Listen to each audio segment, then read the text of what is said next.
thank you, Professor Kwan, for taking the time to meet with us. I think to start, uh, we'll just do a quick introduction.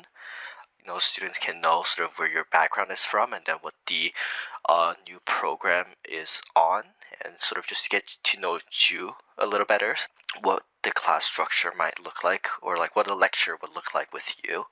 Yeah. Okay. So I'm a professional artist. I make installation art, video art.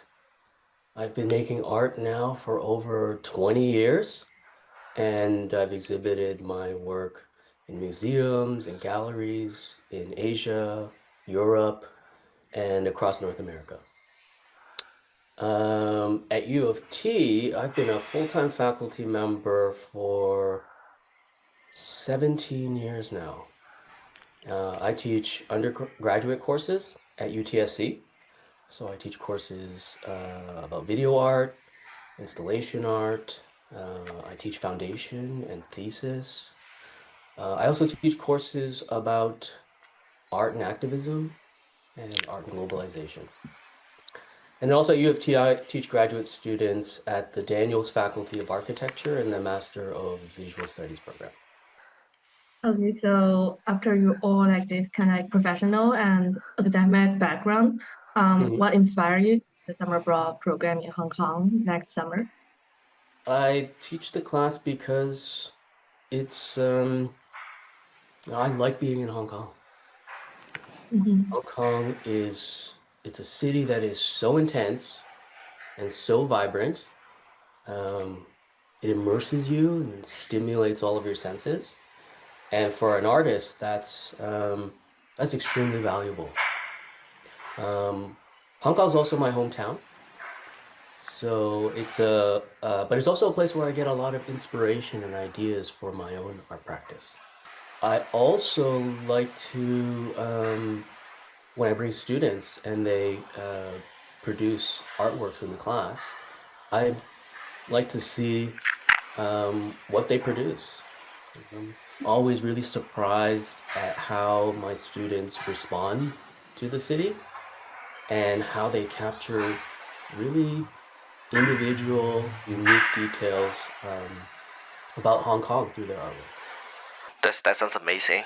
Hong Kong being a city of, I think, a lot of different historic sort of transitions, especially with architecture and art, a lot of Yeah. different influences. I think it's a great place and a great location to really bring out the creative minds of students, and especially it's a very different place from Canada, especially with U of T, um, where you get to explore a lot more of different cultures and different people, whereas here it's the same, but like you said, it might not be as intensive as Hong Kong, considering the different pace and lifestyles, as well as the different sort of outlook into the world. So it's amazing to hear that you have.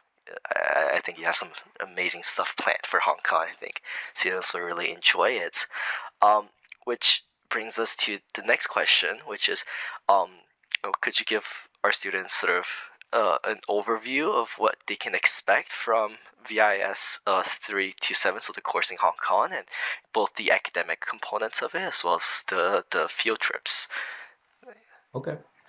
Well, the course is called VIS327. It's called Urban Studio Hong Kong. This will be the fifth time that we're offering it. The first time I taught it was in 2011, I think. The course is about how cities and urban environments have become this really significant subject in art practice across the world in the 20th and 21st century with the growth of these of major cities all over the world. So we use Hong Kong and its really unique urban environment as a case study. So we're going to explore the different facets of the city, and then students will make artworks that about what they find interesting about the city. In terms of the course, there'll be some reading and viewing work that students will do before we arrive in Hong Kong. So you get that academic stuff out of the way. But that reading and viewing material is really important because it's going to give us our explorations some context and some depth. Our field trips will include tours with curators of the important arts institutions in Hong Kong. So, for example, M Plus, the new museum in West Kowloon, Kwan, which is a contemporary art center in the center of the city, Parasite, another important artist-run gallery, and Asia Art Archive. So we'll go to these arts organizations and get a behind-the-scenes tour. We'll do studio visits with local artists to learn about what it's like to have a studio in Hong Kong, to have a career as an artist in the city. And then we'll do a day trip also to Shenzhen so that we can get a comparative perspective from a major city that borders Hong Kong. And then maybe the last thing I'll say is at the end of the course, the class will produce a digital class publication that showcases the research and the artworks that the students produced during the 4 weeks that we're going to cover. That sounds very good. Sounds a lot different from what we have right now at U of T. Yeah. Like, I'm also wondering what's your best memory in teaching this course? Then what makes you to like want to do it again? What you are most excited about teaching this course again? Well, each time we go, we meet different artists. So I find artists who have studios in the city and want to meet the students. And so each time we go to a studio, it's really kind of behind the scenes and really getting a perspective on art that a tourist wouldn't get. So when we're in artist studios in Hong Kong, I think it's the students really like their minds are blown by seeing what it's like to have a workspace and to be a practicing artist day to day. So those are always really memorable because the artists in the city have always been really welcoming. And then there's also all the fun stuff that Hong Kong University and the team there organizes. All the banquets and then we have a big party at the end. And then of course karaoke on the last night. Yeah, that sounds amazing. I think a lot of it, you get to see art in this raw form. I think that is something I think for UFT we might not necessarily have when it's a lot of lectures, a lot of academic papers, rather than, like you said, seeing these practicing artists in their own studios, which carries, I think, more weight to their story and their journey. And I think that's very important when you are an artist, is to hear their stories and see how those stories have transformed their artwork. And I think it's through these, like you said, these are non-tourist destinations. It's very exclusive, and I think that's definitely a major appealing point to the course, is being able to see Hong Kong and arts from, rather than from a museum behind the glass. You get to meet the people who's producing it and see their process and their thoughts. I think that's what makes, I think this program is, on the visual side of things, it's just really incredible, which is why it's exciting to have it back, and students can really experience that side. And I think a lot of students do also wonder, this is a UFT course, so marks are a part of it. So is there any advice you would give to students before participating in this Summers Abroad program? Well, I would say don't worry about the marks. That's good to hear. To have an open mind, to get there, and if it's really hot, you figure it out. You know, if the streets and the city is really overwhelming, figure out a way that figure out a way to from your own perspective. So I think just being ready to be able to adapt, even just a little bit. I think that will be a good start. Maybe do a bit of research before we get there to see if you can find some leads on things that you might want to explore. And it's always good to have a bit of context. Maybe the last thing is maybe get active.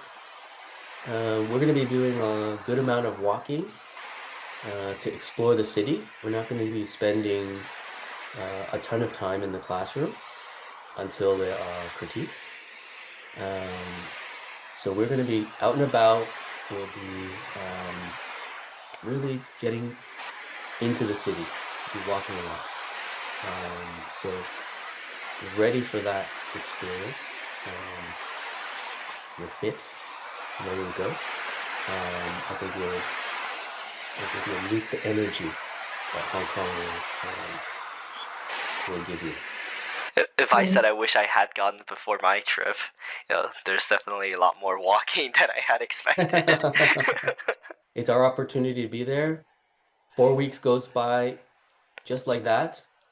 And I think your teachers want you to get the most out of the experience. I do want to ask, you've talked about all the artists that you've met, all the studios you've been to.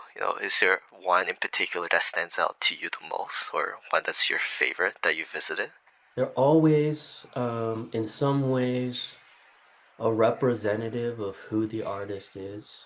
One artist we visited, their studio was almost like a humongous storage locker because they collect all this material and they build these really big installations. But because the installations are so big, they don't really build them in their studio. When they get an invitation from a museum or a gallery, they bring all that material and they build it on site.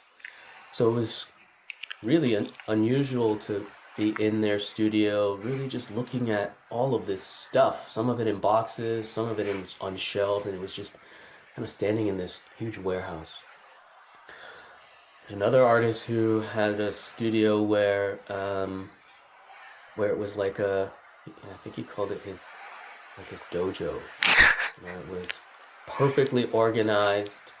There were projects that he had started, and he had an assistant, and he talked about how his studio is both like a place for reflection, but also for like really physical labor. And he had tools that set up so that, within a couple of seconds, if he needed a tool, his assistant would be able to get to it. It was organized in this really perfect way. So for him, his studio was so each visit is different. And it's hard to say that my favorite one because each. No, that's amazing. I think like you said, like this is a very unique opportunity to again see the thought process and see the workspace, which I think a lot of times is omitted when you're just visiting, visual art museums, when you just see the final product and not necessarily the story behind it.